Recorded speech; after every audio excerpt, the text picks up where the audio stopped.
Historical Reconstruction of Aryan X. Episode 9. The Indigenous Peoples of Europe 3. Russia and Ukraine, Belarus, Finland, and the Baltic states. Before we begin, there is one thing to keep in mind. The original Russia was not a Slavic nation as it is today. Please be sure to reference the fact that Russia's ethnicity was changed through the Siberian massacre when Stalin, a native of Georgia, seized power in the 1930s. Knowing this fact is essential to understanding the true meaning of the Arasa Empire that existed before Russia. To trace the marks of the Scythian Aryans who moved north, let us first confirm that Russia's national name was Arasa. Encyclopedias refer to Russia as Arasa. So, what does this Arasa mean? Arasa comes from Barasha, or Balsha. Barasha or Balsha is also a northern dialect for Bosal, meaning a bright person. The name of the river that flows down north of the Caspian Sea is the Volga River. Balga is the local pronunciation of Balkan, bright. At the midpoint of the Volga River's middle course, we find the Republic of Tatarstan. The capital of the Republic of Tatarstan is Kazan. The former name of Kazan is Balgora. Balgora is the local pronunciation and notation for a bright land, a variation of the name for a bright land. Kazan means the land of Kasha or Kar. Funnily enough, in Russian history, when referring to the Emperor of Russia, they use the name Tsar or Tsar, which originates from Bosal. Thus, we can see that Tsar, Tsar, or Tsari, meaning Bosal, also signifies an emperor. The bright land, Bolteo, Buda, or Bucho, was also called by other pronunciations, such as Shakadal, Sokgadal, or Sikdadal, Kitai, Cathay, Karai, Kare, Kori, Gori, Gorio, Gurio, or Gur. It was also used to mean enlightenment, Buddha, or in a locational sense, the Buddhist land, Bulguk or Bulgukto. If so, we can see that bright land or Korea was also used as a geographical concept encompassing Europe, Africa, West Asia, South Asia, North Asia, East Asia, and Central Asia. We can see that Russia's name, Arasa, originates from the Buddhist term Bosal, and it was also used to mean Tsar or Tsar, the Emperor of Russia. Moscow, the capital of Russia, Mo means Maha, which is immensely large. Kaba means Ka Bulk Teo as bright land. Volgograd, Bolgo means bright. Grad means the land of Korea. The suffix ska that appears at the end of Russian place names means Shaka, a bright land. The suffix berg that appears at the end of Russian place names also comes from bol, meaning fire, and has the same meaning as ska, a bright land. Now, let's move on to Ukraine. The name of the country in the early days of Ukraine's founding is said to be Kievan Rus. In Kievan Rus, Ki means bright or bright land from Scythian, Kitai, or Cathay. Ye is based on the Ye forces of Yerevan in Armenia. Rusi is Russia's Arasa, as mentioned. The founding of Ukraine and Russia shares the characteristic of being established by the same power. The Gord in the place name Novgorod, which appears in the early days of Ukraine's founding, means the land of Kori. More details about Ukraine will be revealed in the episode on the Arasa Empire. Now, let's move on to Belarus. In Korean, Belarus is called Bek Russia, like White Russia.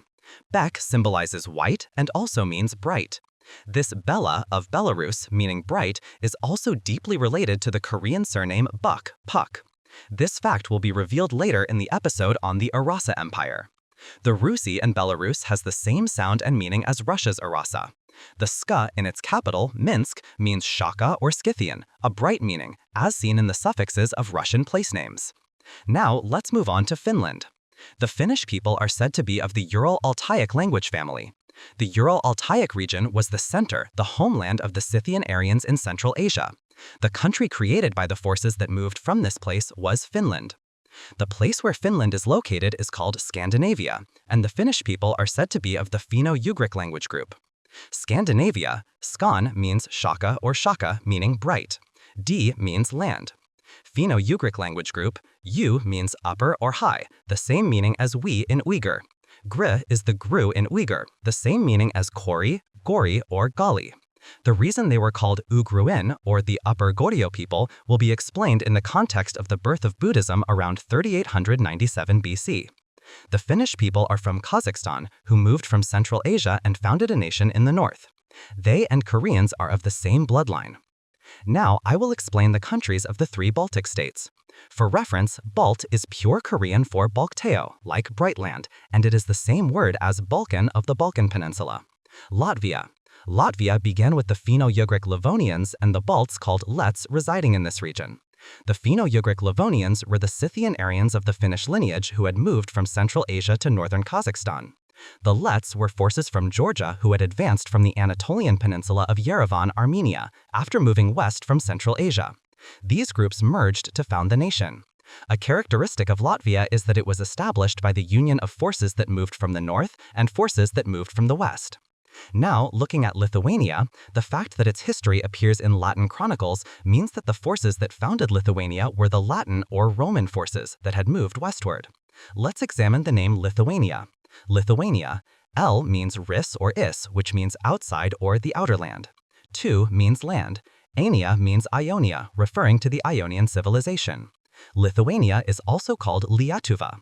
In Lietuva, L means ris or is, which means the outer land. E refers to Yerevan or Yevan of Armenia. 2 means land, Va means bright. The Lithuanians were the indigenous people of Europe, the Greco-Roman Slavs. Finally, I will tell you about Estonia. Looking at the history of Estonia, it is said that from ancient times, Estonia was the land of the Estonians, who belonged to the Finno-Ugric language family, and Estonia's official language belongs to the same Uralic language family as Finnish. Estonia was founded by forces that moved from Central Asia through Kazakhstan to Finland in the north, and they were of the Ural-Altaic language family, not the indigenous Slavs of Europe. Now for a quick bonus chance. Can you distinguish between Estonia and Espania? The to in Estonia means general land, while the pa in Espana means the Holy See. While they have a similar sense, there is a deep meaning hidden within. The name of the high mountain range in Romania is Carpathia. The pa here means the Holy See. In Estonia, S means is or is, which means outside. To means land. Nia is Ionia. The name of a place in Central Asia is Yoyong, and the civilization founded by the people who moved west from there is called the Ionian civilization. Ionia and Yoyong are the same word. In Espana, S means is or outside. Pa is the Holy See, the papal authority. Nia is Ionia. In the next episode, we will explain the nations of Greece and the former Yugoslav Federation. I sincerely hope you will contact many people to join in this once-in-a-lifetime opportunity. The subtitles can be translated into the language of each country, so please make use of this feature. If there are any issues, please contact us via the comments or through Google Mail. The Google Mail address is aryanrealhistory@gmail.com. The YouTube video address is Historical Reconstruction of Aryan X, or History Restoration of Aryan X. Everyone, your subscriptions and likes are a representation of your conscience and passion for the truth, so please do not forget.